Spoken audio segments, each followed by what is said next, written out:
শুক্রবার মুসলমানদের জন্য একটি গুরুত্বপূর্ণ দিন। এ দিনের বিশেষ গুরুত্ব ও তাৎপর্য রয়েছে ইসলামে। হাদিসে শুক্রবারের বিশেষ ফজিলত বর্ণিত আছে।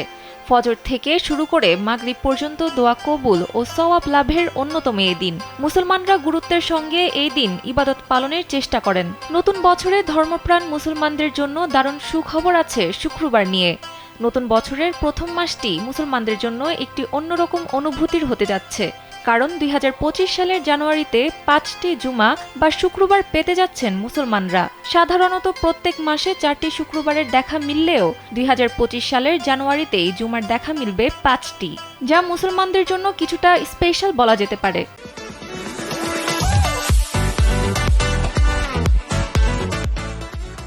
জানুয়ারির ৩, ১০, ১৭, ২৪ এবং ৩১ তারিখ এই ৫ দিন জুমাবার। নতুন বছরের জানুয়ারি মাস শুরু হয়েছে বুধবার। এর দুদিন পরেই শুক্রবারে জুমার নামাজ আদায় করবেন মুসলমানরা। বছরের শুরুর এই মাসটি ৩১ দিনের হওয়ায় সময়ের পরিক্রমায় মাসের শেষ দিনও শুক্রবার হবে।